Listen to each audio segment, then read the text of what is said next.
Sejam bem-vindos à Oficina de Astronomia número 466. Hoje nós vamos desfrutar de mais uma conversa agradável sobre a história da astronomia. Está conosco novamente o professor Délcio Basso e vai enfocar o tema o mito copernicano. Bom, mais uma vez, aqui nas oficinas de astronomia, o assunto hoje é sobre o mito copernicano. Aqui o termo, nesse contexto aqui, o termo mito se refere ao que as pessoas acreditam que Copérnico tenha feito e o que realmente ele fez. Eu diria que dentro da história da física e astronomia, enfim, que são correlatos, né?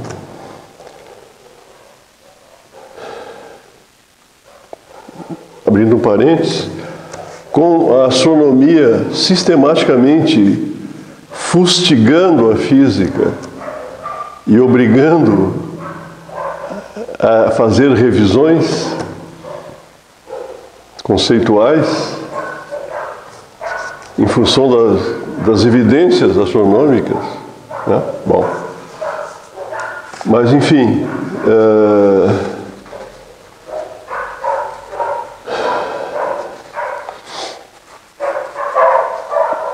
o mito de Copérnico eu pessoalmente considero imbatível. A seguir, mas uma distância muito grande, o mito de Einstein. Também o que ele efetivamente fez e o que dizem que ele fez. E mais adiante, dentro da história da física, Maxwell e assim por diante, né? Bom, mas eu considero o Copérnico imbatível.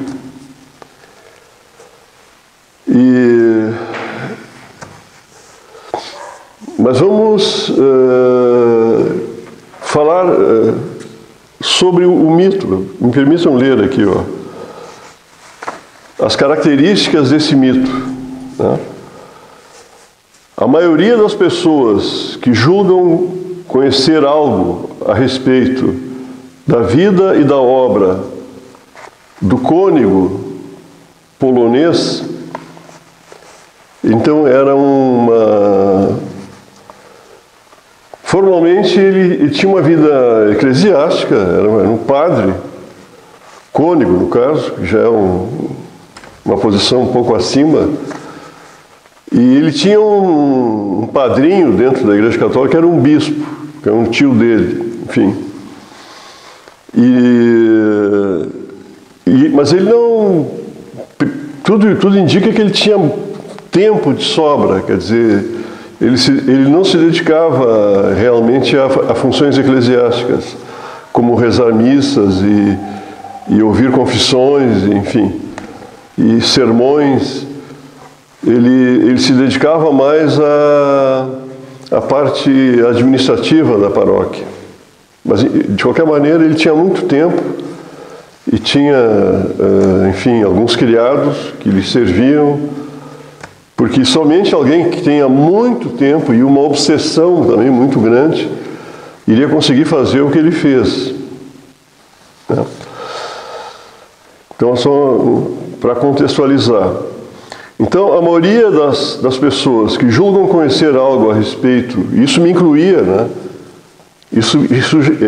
Uma das pessoas era eu, antes de eu começar a me aprofundar no assunto. Então, conhecer algo a respeito da vida e da obra do cônego polonês Nicolau Copérnico, que viveu de 1473 a 1543, né, 70 anos aproximadamente, fazem dele a imagem de um revolucionário que afrontou a concepção geocêntrica defendida na sua época pelos acadêmicos aristotélicos e apoiada pela Igreja de Roma com sua imensa estrutura de poder. Com frequência, Copérnico é citado como aquele que teve a audácia de remover a Terra do centro do universo, apresentando, a partir de argumentos lógicos, um sistema heliocêntrico, julgado extremamente mais simples que o de Ptolomeu e bastante próximo daquele que hoje aceitamos como correto. Era bem isso que eu imaginava, antes de começar a me aprofundar, né? Por isso que eu redigi dessa maneira. Então, o que havia antes de Copérnico? A obra de Ptolomeu, Cláudio Ptolomeu. Né? A obra de Cláudio Ptolomeu, ela foi divulgada em 130 depois de Cristo, 130 depois de Cristo, em Alexandria, e durante cerca de 1400 anos, minha gente, 1400 anos, foi considerada por quase totalidade dos astrônomos como a obra de referência. Né? Então, puxa, será que durante esse tempo todo sucederam-se gerações de deficientes mentais que não tiveram condições de perceber o óbvio, né? Que apenas Copérnico teve condições de perceber, né? Puxa, 1400 anos. Então, esse é o mito de Copérnico e o grande equívoco dos que assim o julgam. Bom, agora vamos fazer para contextualizar. A obra de Cláudio Ptolomeu, ela está baseada num modelo que foi originado pela contribuição, entre aspas, trágica contribuição de Platão para a astronomia. Platão afirmava o seguinte, porque ele era contra o empirismo, né, contra a observação dos fenômenos diretamente. Não devemos perder tempo observando o movimento dos planetas. Devemos, através da meditação, elevar a nossa mente ao plano das ideias e das formas perfeitas e aí descobrir as leis que regem esses movimentos. Platão era pitagórico. Ele era pitagórico. E os pitagóricos acreditavam nas formas perfeitas e nas relações número-ponto, né? Sofreram um baque terrível quando descobriram os números irracionais, né? Bom, mas enfim. Então, o que Platão dizia? Como os planetas estão associados aos deuses. Agora, quais eram os planetas nessa época? A Terra no centro, né? Porque Platão era um terráqueo. Né?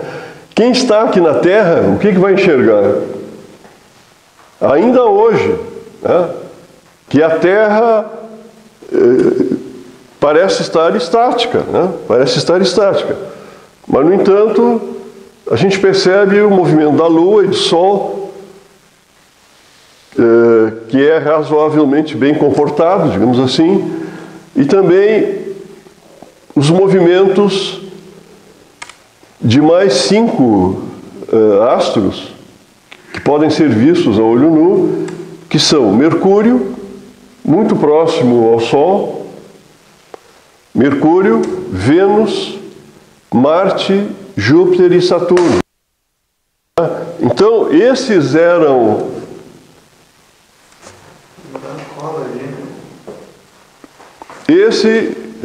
Tá ligado o microfone? Então tá, vamos continuar. Esses eram os 7 planetas da antiguidade. A Terra não era planeta, a Terra era o centro do universo. E então, associados a esses planetas significa o seguinte, ó, aqueles que se movem contra um fundo, contra um cenário de estrelas fixas. A gente sabe hoje em dia que não são apenas estrelas, são galáxias, inclusive, né? Mas que estão a uma distância tão imensamente grande, tão absurdamente grande, incompreensível quase para nós, né? Que parecem estar paradas. Tá?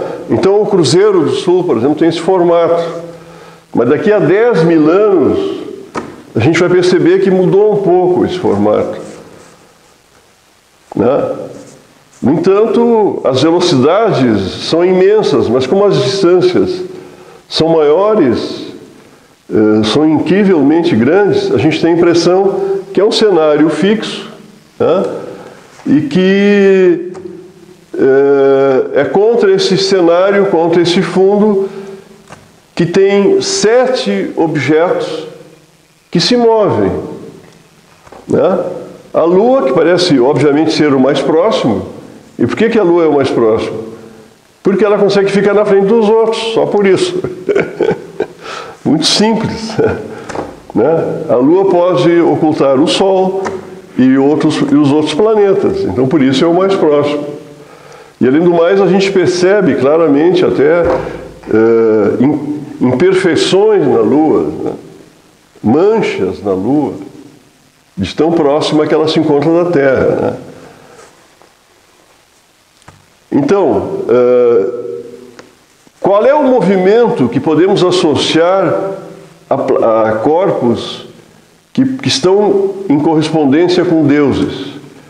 Apenas um movimento perfeito, que é um movimento circular uniforme, que se completa, que volta sobre si mesmo e pode se repetir indefinidamente, eternamente, da mesma maneira. Conclusão. Os planetas movem-se em órbitas circunferenciais, falavam circulares, mas, enfim, circunferenciais, ou com composições de órbitas circulares e de movimento circular uniforme. Então, era um movimento circular uniforme ou composições de movimentos circulares uniformes. Essa foi a contribuição de Platão.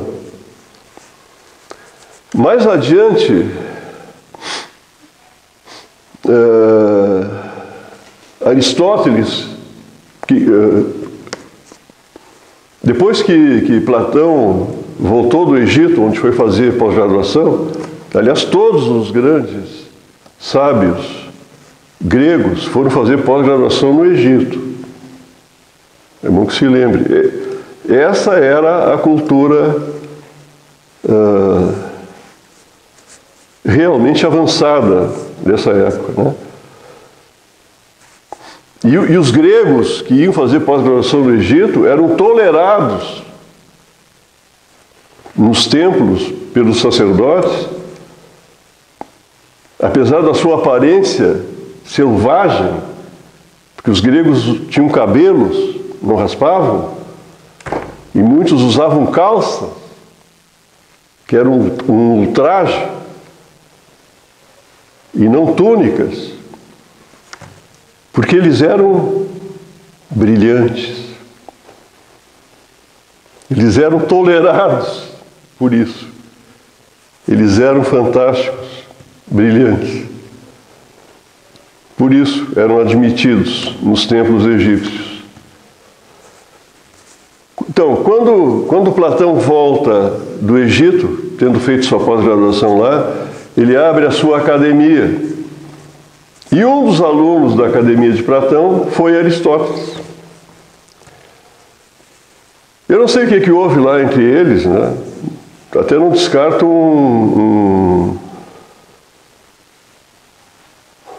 uma ruptura, digamos assim, passional. Eu não descarto isso. Porque vamos lembrar que, para os gregos, inclusive a famosa República de Platão, né, que Platão escreve, a República, onde pela primeira vez se fala em democracia, a República e a democracia eram para os iguais. E quem eram os iguais? Cidadãos do sexo masculino, nascidos na Grécia, de famílias tradicionais. Esses eram os iguais.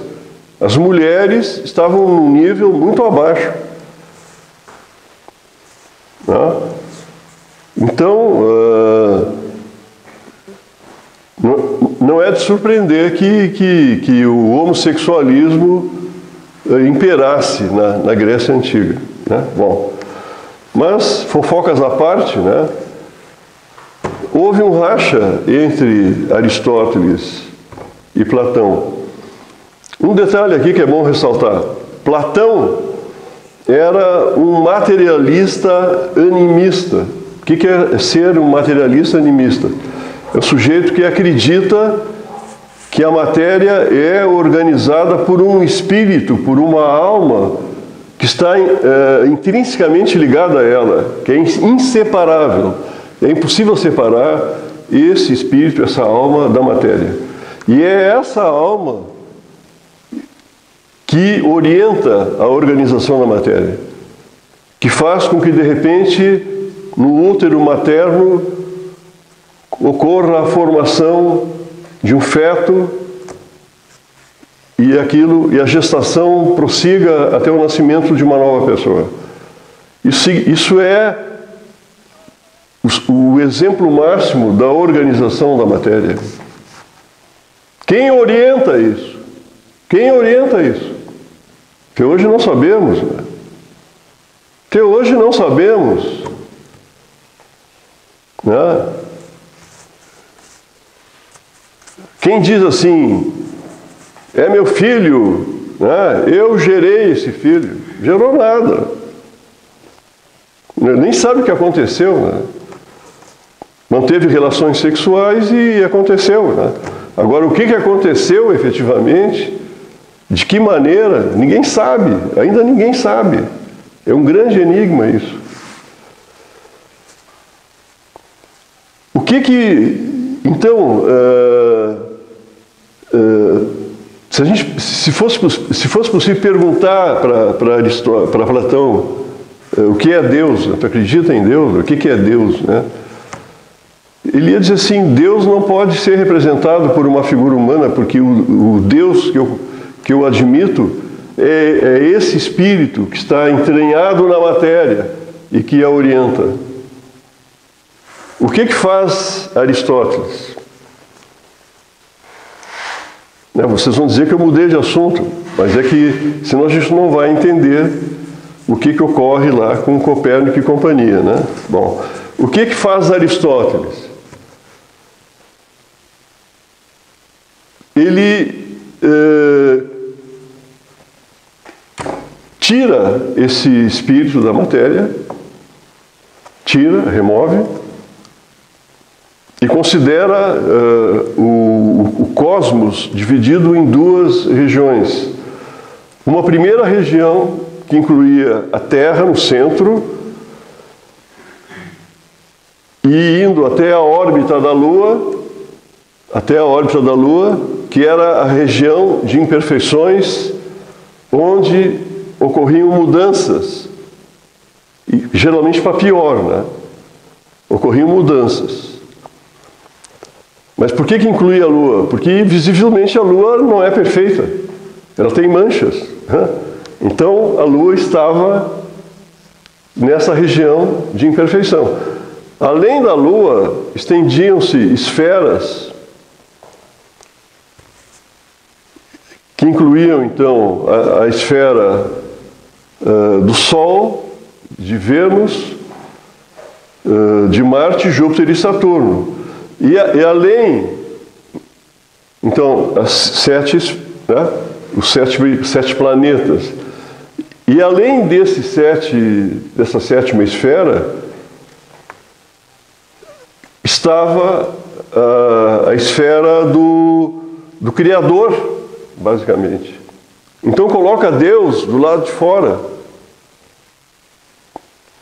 Esse é o modelo de Deus aristotélico. E é esse modelo que fecha com o modelo judaico-cristão. Deus do lado de fora, observando e podendo julgar. Né? Então, quando Copérnico começa a sua obra,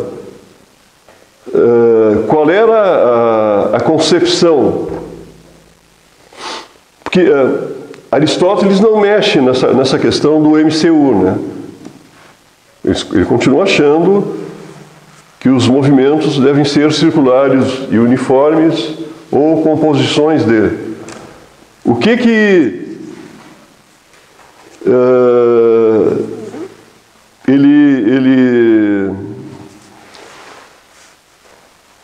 enfim,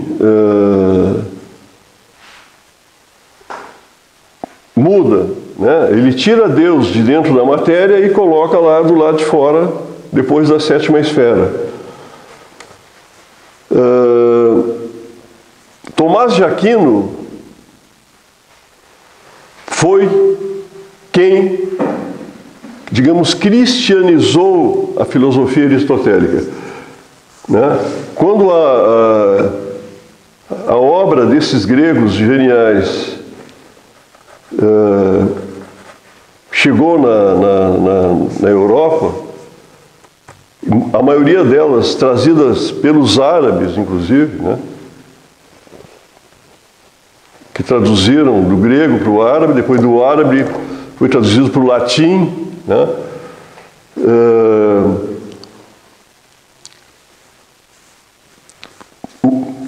O próprio Tomás de Aquino sofreu advertências dos seus superiores e passou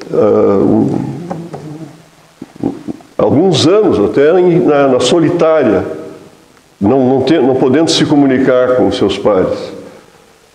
Ele foi criticado por isso. Por quê? Porque era a filosofia pagã, não era cristã, era pagã. Mas finalmente prevaleceu. Prevaleceu por quê? Porque o modelo de Deus aristotélico fechava com o modelo de Deus judaico-cristão. Deus do lado de fora julgando, né? Então, esse é o cenário agora que Copérnico tenta modificar, tirando a Terra do centro. Ele tira a Terra, o modelo copernicano, ele tira a Terra do centro. Só que no momento que tirar a Terra do centro e colocar o Sol na região central, automaticamente o sujeito é obrigado a admitir que a Terra tem um movimento de rotação. Se deixar a Terra no centro, está no centro, imóvel, e tudo gira ao redor da Terra.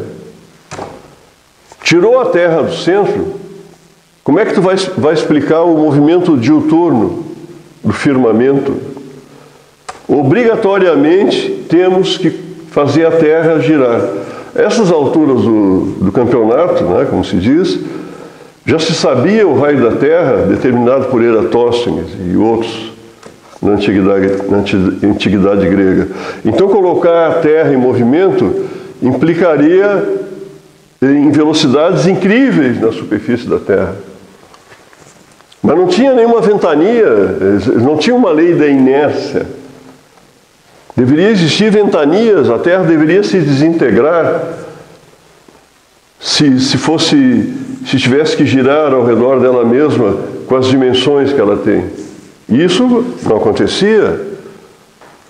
Então, aí, isso requeria, em primeiro lugar, a audácia de tirar a Terra do centro e fazê-la como agora um planeta, e seria o terceiro planeta, né? Então, Sol no centro,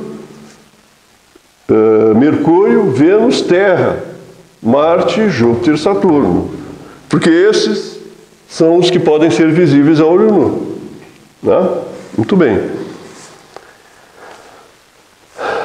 A obra de Copérnico sobre astronomia iniciou com um pequeno trabalho que ele redigiu em 1510 e que circulou na forma de manuscrito, quer dizer, manuscrito.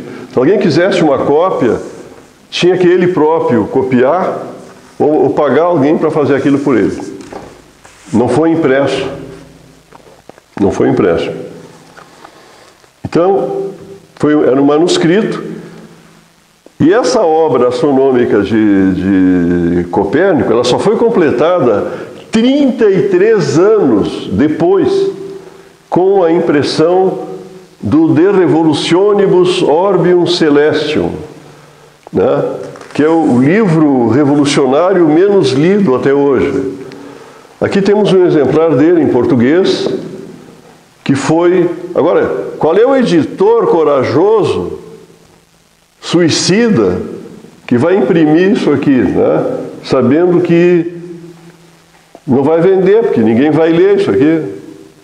E por que não vai ler? Porque é só matemática, é só geometria, é uma chatice completa. Né? Mas é a Fundação Calouste Gulbenkian. Calouste Gulbenkian é um cara que tinha terras lá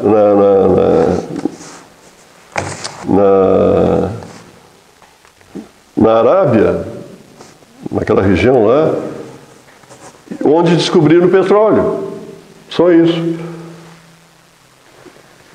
Ele pediu para ele vender, não quero vender, só quero X%, parece que 3% do que vocês conseguirem aí com o petróleo.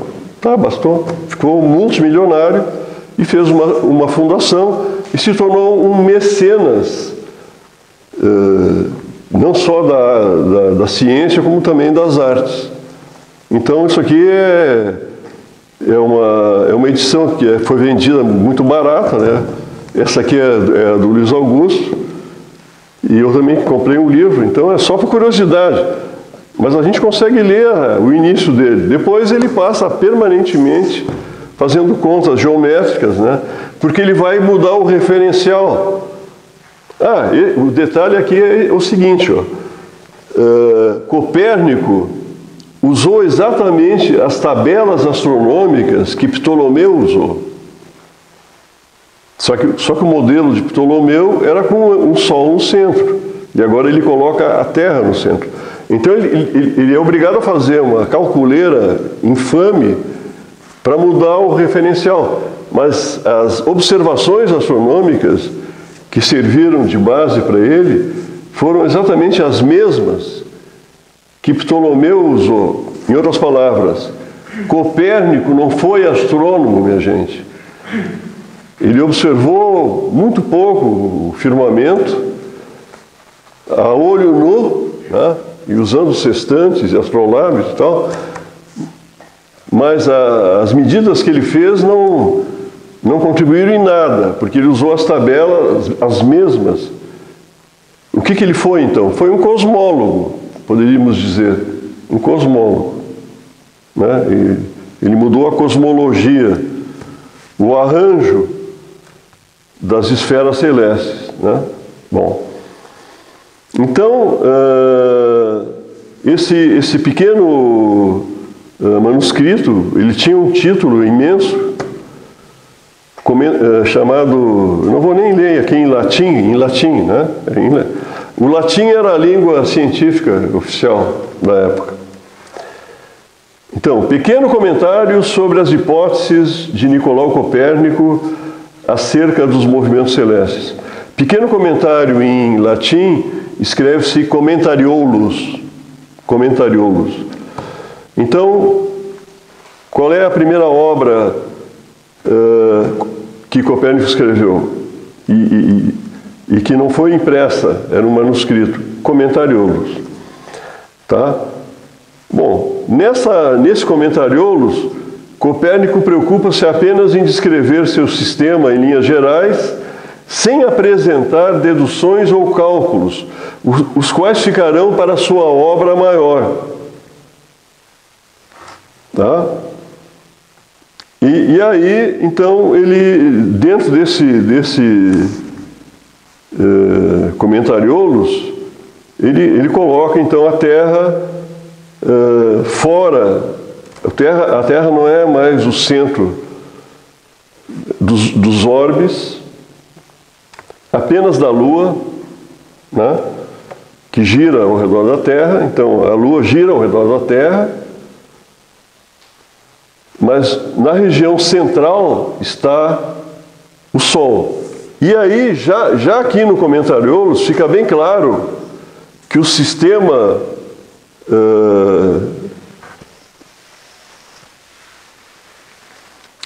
copernicano não é heliocêntrico, porque o centro do Sol não é o centro das órbitas. O centro das órbitas está numa região próxima ao Sol. Tá? Não exatamente no centro do Sol.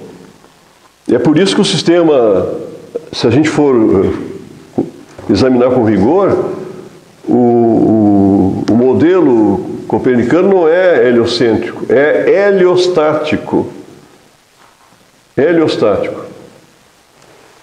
Tá? É o Sol parado, mas não sendo exatamente o centro. Enfim, então ele teve uma excelente ideia. Tirou a Terra do centro, colocou o Sol na região central e a Lua girando ao redor da Terra, que é o óbvio, né? Só que obrigou a admitir que a Terra teria um movimento de rotação, né? E aí, esse detalhe é que ficou o mais difícil de aceitar para os que tinham ainda a mentalidade antiga, né? De como é que a Terra não se desintegraria tendo que girar tão rapidamente, né, ao redor dela mesma, o seu eixo. Mas enfim, então, só que agora, o que vai acontecer? Né? Aqui na obra dele, tem o Sol, essa figura aqui na página, aqui no caso que é o Sol na região central e circunferências. Então todo mundo olha essa figura aqui, está aqui, ó, a diferença de Copérnico para Kepler é que as órbitas para Copérnico eram circunferências. Os planetas descreviam circunferências ao redor do Sol, enquanto que para Kepler são elipses, né? E o Sol está num dos focos da elipse. Mas não é nada disso. Essas circunferências que aparecem aqui são os eferentes. E o que são os eferentes? Eferente significa o transportador. Em cima desses eferentes é que vêm os epiciclos. Porque assim, ó, vamos supor a situação mais simples. Um eferente, o Sol no meio, né? Um eferente e um epiciclo, que é uma circunferência, cujo centro da circunferência está no eferente. E girando nesse epiciclo estaria um planeta. Então, na medida em que o centro do epiciclo vai girando ao redor do Sol, o planetinha esse faz isso, ó. E é isso que permitiria explicar o movimento retrógrado dos planetas. né? Porque ele não... se eu tenho esse movimento aqui, tá? E tem aqui o epiciclo, cujo centro faz isso, né? Mas no epiciclo, na circunferência do epiciclo, está o planeta. E o planeta gira em torno desse ponto. Então o planeta fazendo isso, mas ao mesmo tempo se movendo, o que a gente vai ver? Vai ver isso aqui, ó. Né? É que nem imagina um sujeito andando de bicicleta, tá? E pedalando. A ponta do pedal escreve uma trajetória assim, ó, com umas laçadas. Não é isso? A ponta do pedal. Na medida que faz isso, ele avança. Então faz laçadas. Só que no caso do planeta, a bicicleta vai em linha reta. O planeta faz uma circunferência.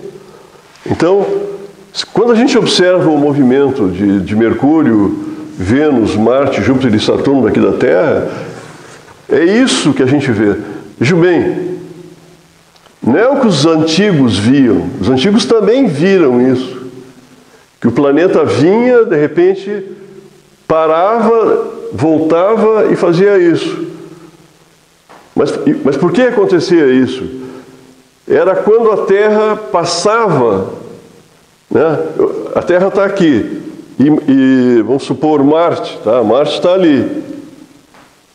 Quando a Terra está aqui e Marte está aqui, ó, a Terra está aqui e Marte aqui, contra o fundo das estrelas, Marte está à direita. Mas quando a Terra passa, Marte fica à esquerda. Então a sensação que dá é que ele parou e voltou, mas depois ele vai de novo, na medida em que a Terra, então, continua se movendo, né? Então, quando a Terra cruza por um planeta exterior, que no caso era Marte, Júpiter e Saturno, ou um planeta interior, quais são os planetas interiores, no caso? Mercúrio e Vênus. Ou quando Vênus para, daí é Vênus. Quanto mais perto do Sol, maior a velocidade que tem o planeta, né? Então, quando Vênus e Mercúrio passam pela Terra, se tem a mesma situação, né? Então, a gente vai acompanhando noite após noite, de repente para. Isso é um negócio assim chocante, né? Como é que a gente vai botar aí o dogma de Platão, né? O artifício era esse, era pegar o eferente, em cima do eferente botar epiciclo. Só que essa aí era a situação mais simples, não tinha nenhum caso desses aí. Agora vejam aqui, ó.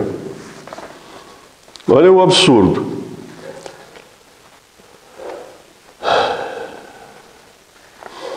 Copérnico apresenta a ordem, nesse Comentariolos, né?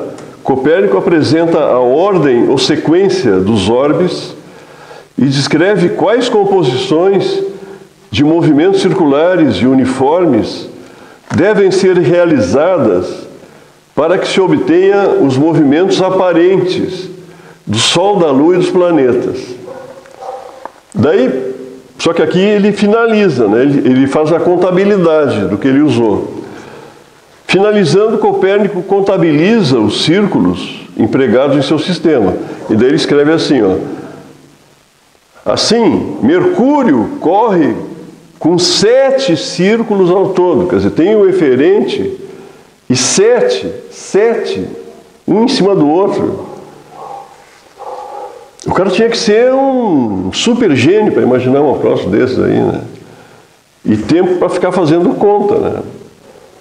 7, lá no 7º, empoleirado lá está Mercúrio. Bom. Vênus com 5, Terra com 3, em torno dela a Lua com 4, enfim Marte, Júpiter e Saturno com 5. Portanto, bastam no universo 34 círculos apenas, né, com os quais fica explicada toda a estrutura do mundo e a dança dos planetas. Tá? Assim, para manter o dogma dos movimentos circulares uniformes, até mesmo porque não tinha uma alternativa para eles, né? Aí devemos reconhecer, Copérnico comprometeu a potencialidade da sua boa ideia. O que ele poderia ter feito? Ele poderia ter mantido a circunferência, mas ter feito circunferências excêntricas. Já que não estava no centro do Sol, já que o Sol não era o centro do Sol não era o centro do sistema, né? Ele poderia ter trazido para cada planeta uma circunferência ligeiramente afastada, uma circunferência excêntrica, que daria uma excelente aproximação. Não, mas ele manteve o dogma platônico. Bom,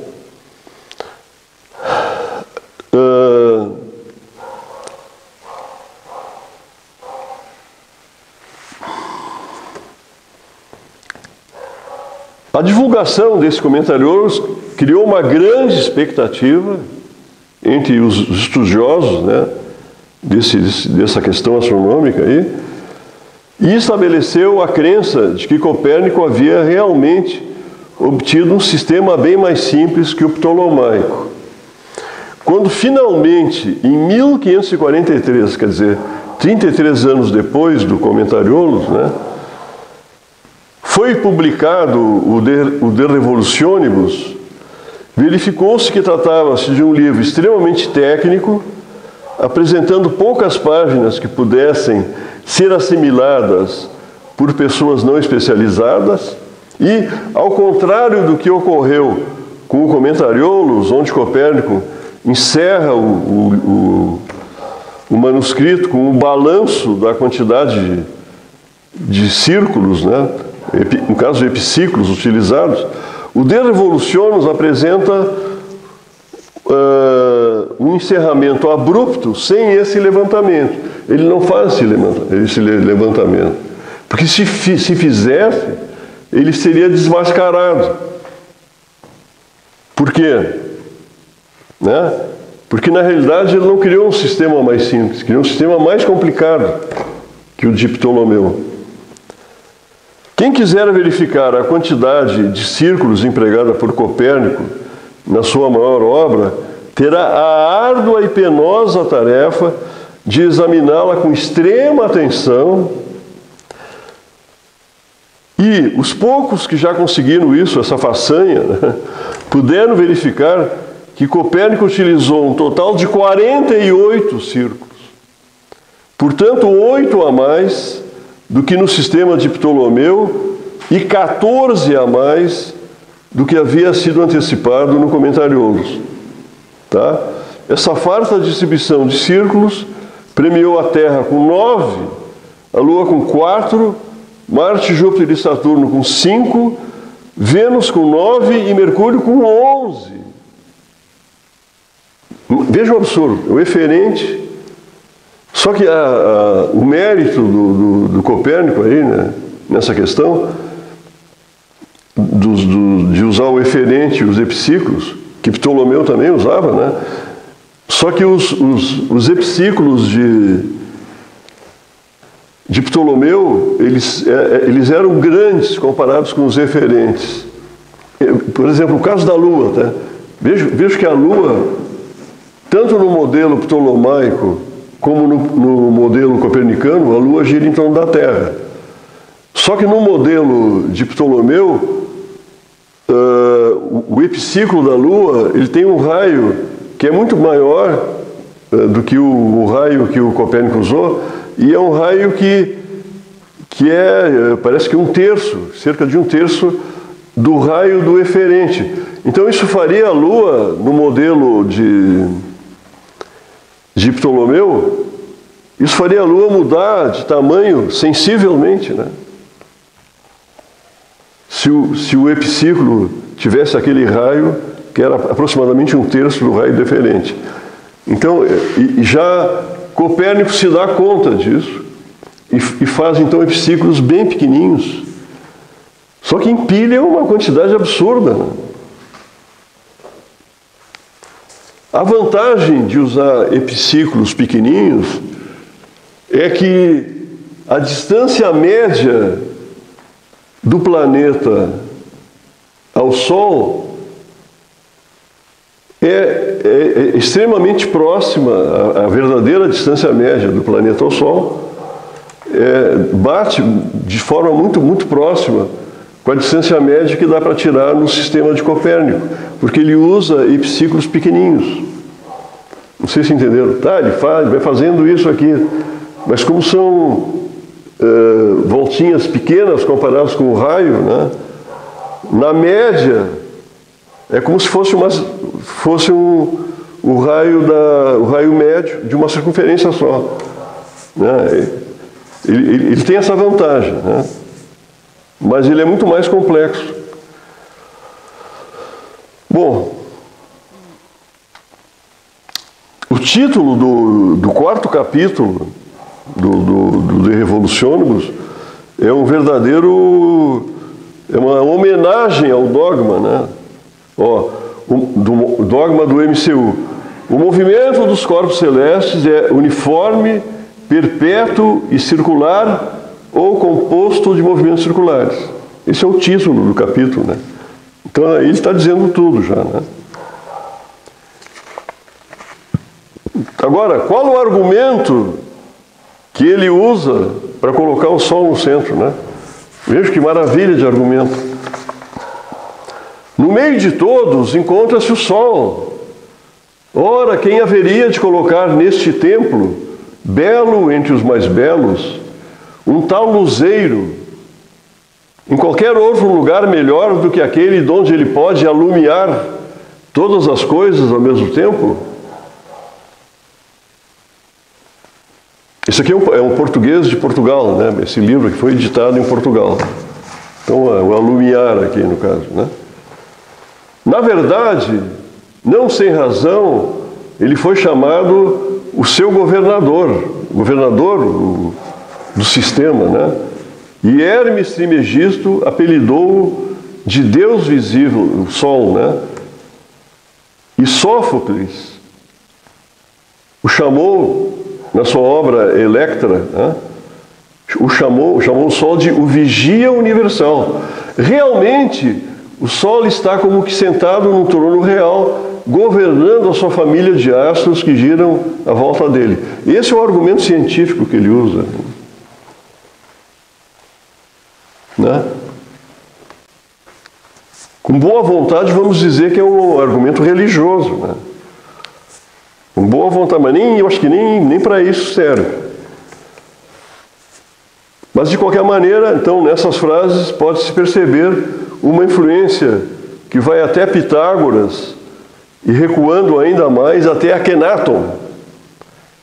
E a todos os antigos, Akenaton foi o faraó que por decreto acabou com todos os deuses dos diferentes sacerdotes e instituiu só um. Foi a primeira religião monoteísta, mas criada por decreto, onde Áton,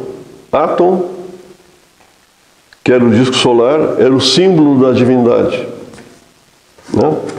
Então, dá a sensação aí que o Copérnico, né, foi, de alguma maneira, influenciado por essa concepção aí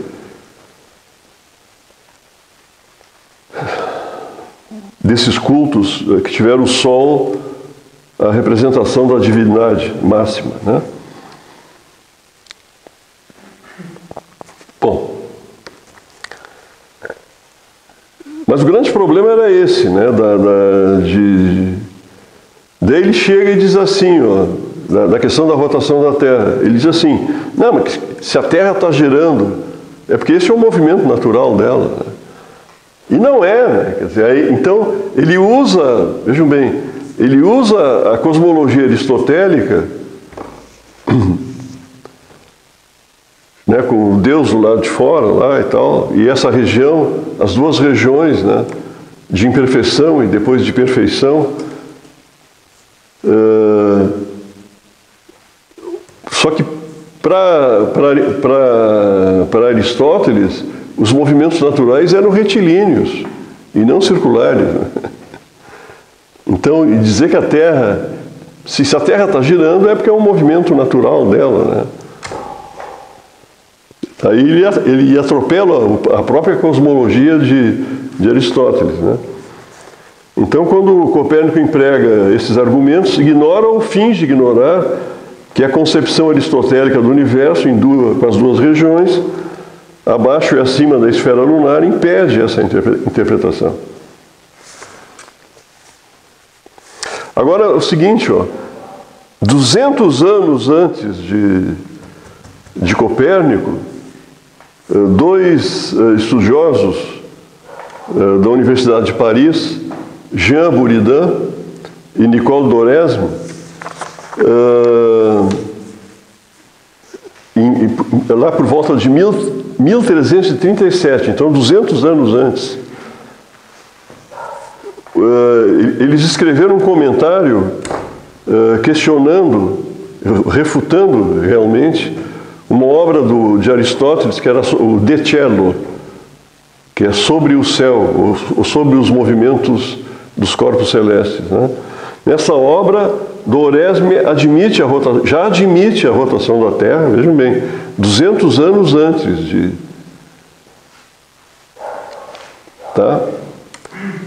de Copérnico, justificando-a com argumentos físicos bem mais convincentes do que os apresentados por Copérnico 2 séculos depois, né? Mas então é isso, quer dizer, o sujeito tinha uma ânsia detalhista, né? E por isso ele foi empilhando. Hoje em dia, um movimento circular uniforme, a gente pode decompô-lo projetando nos eixos, né? XY, por exemplo, e aí vão surgir duas funções trigonométricas, seno e cosseno, né? Quando projeta aqui no eixo horizontal, aparece um cosseno. Quando projeta aqui, um seno. Isso nos remete ao que a gente conhece hoje como a série de Fourier. Fourier, que foi um matemático, foi um general também, né? Fourier. Então, ele tem uma série trigonométrica de senos e cossenos. E é só, se a gente quiser mais precisão, é só colocar mais parcelas de seno e cosseno, seno e cosseno. E é isso que o nosso amigo aqui fez.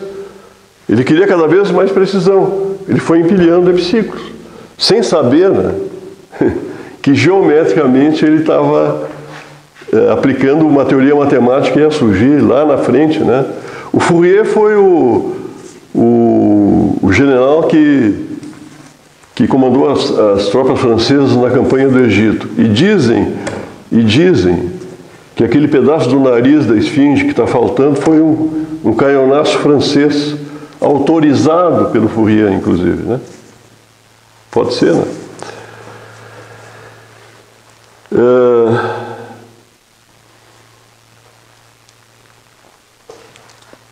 Copérnico relutou muito em publicar o De Revolutionibus,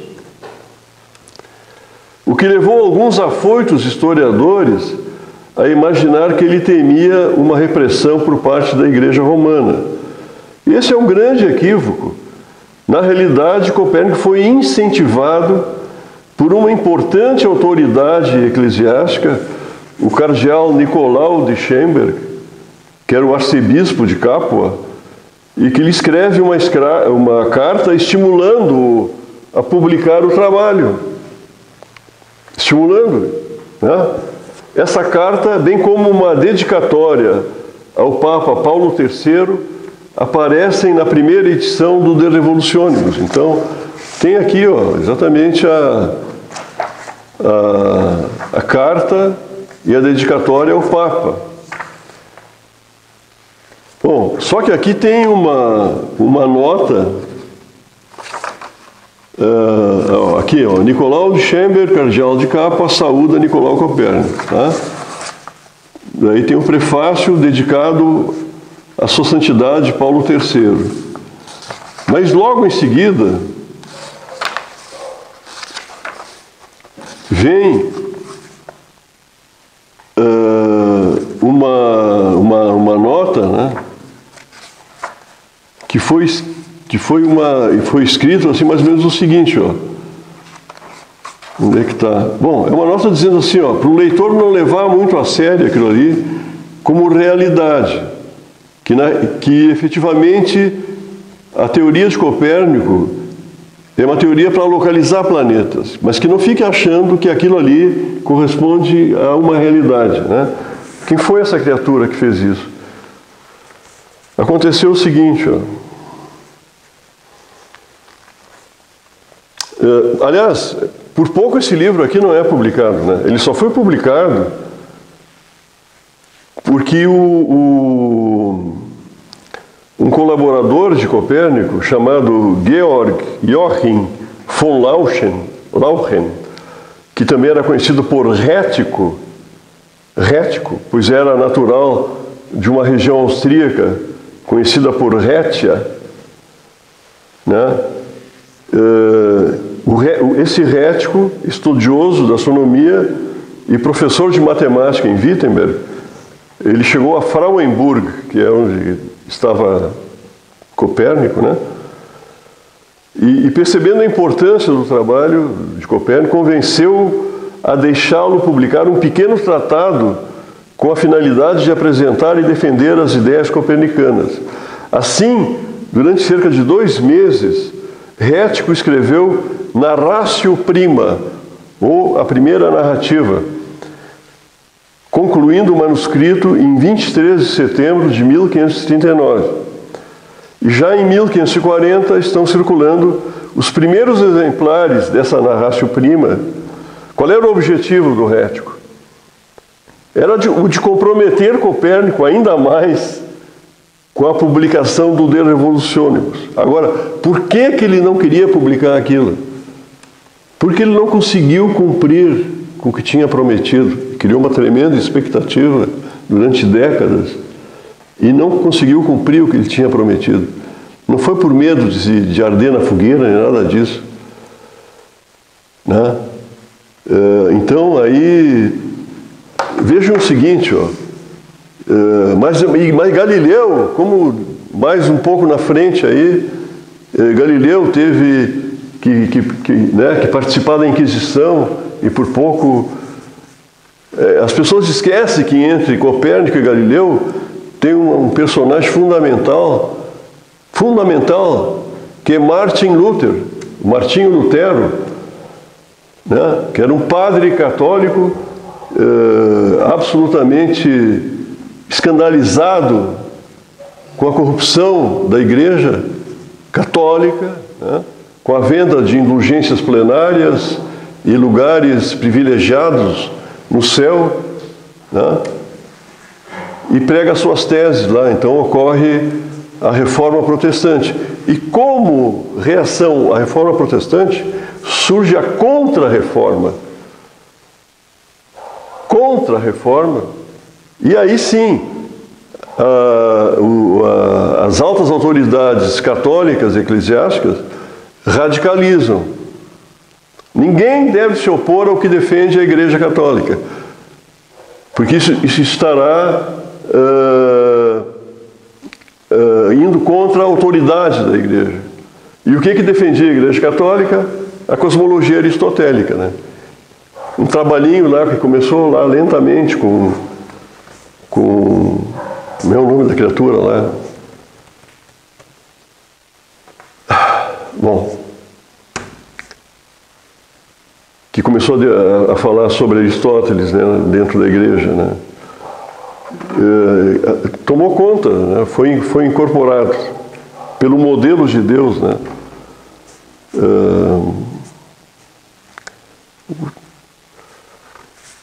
Mas então é isso. Agora então,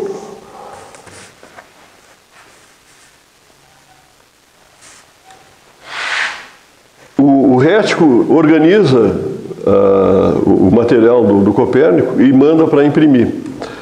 Quase ao final de 1542, antes de ser concluída a impressão do livro, Copérnico sofre uma hemorragia cerebral, ficando paralítico. Só que a essas alturas do jogo o Rético tinha se mandado, né? Tudo indica, aqui eu falo devido a razões ainda não completamente esclarecidas, foram esclarecidos. Na realidade, ele acabou se envolvendo num escândalo sexual, andou fazendo festas lá com a gurizada lá, né? E caiu na boca do povo, como se diz, né? Como sendo um corrupto, né? Uma pessoa assim imoral. E obviamente Copérnico acaba não citando a importância dele, Rético. E por sua vez Rético vai embora, que se dane, né? Não vou mais acompanhar esse troço. E também o Rético tinha feito uma biografia do Copérnico, que ele acaba não publicando, e nunca foi publicado, né? Mas quem assume então agora a impressão da obra? O tal de Andreas Osiander, ou Osiander, né? E é exatamente esse Osiander que diz assim, ó,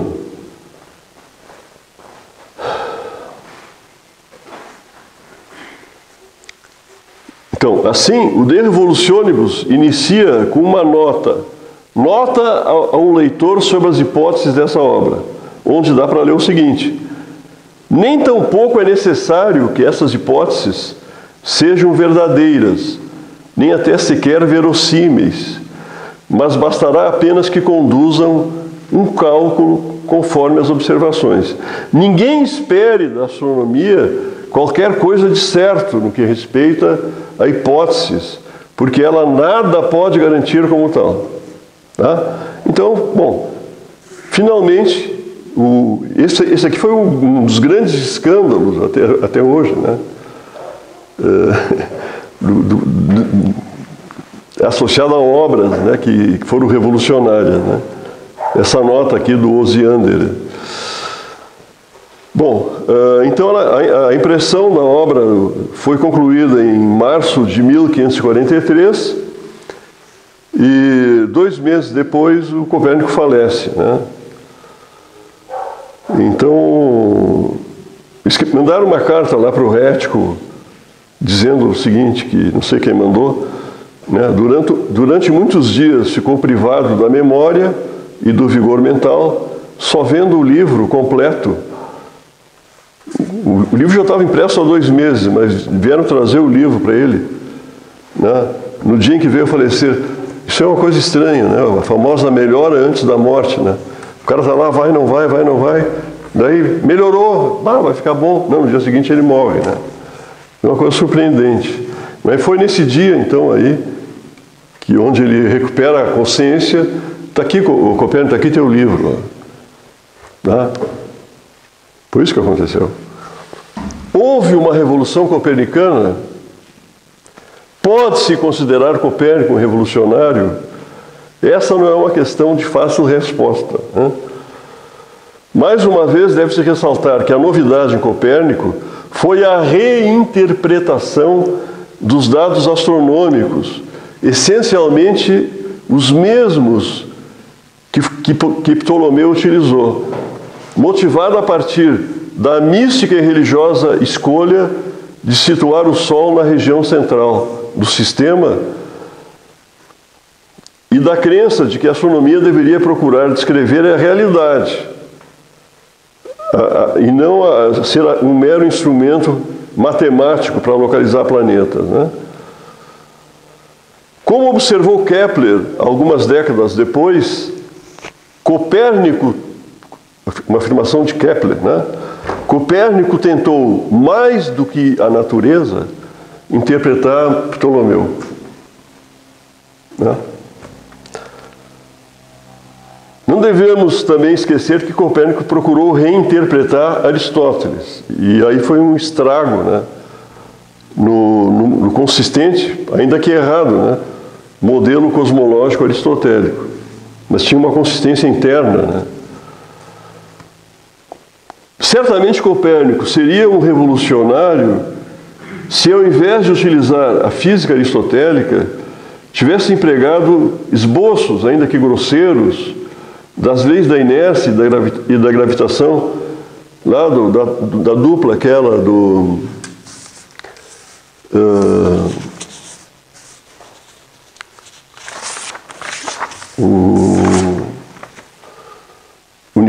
Quaresme e o Buridan, né?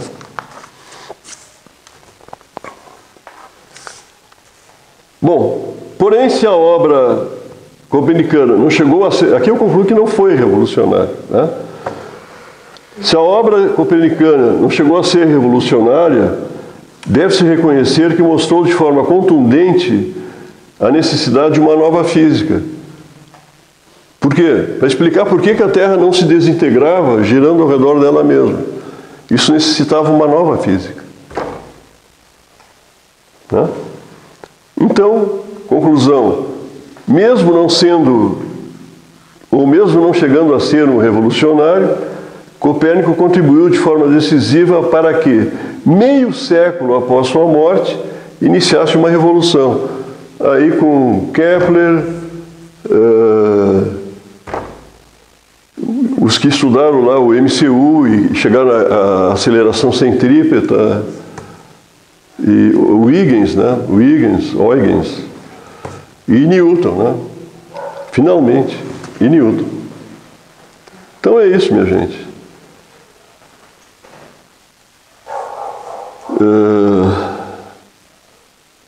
É um mito, né?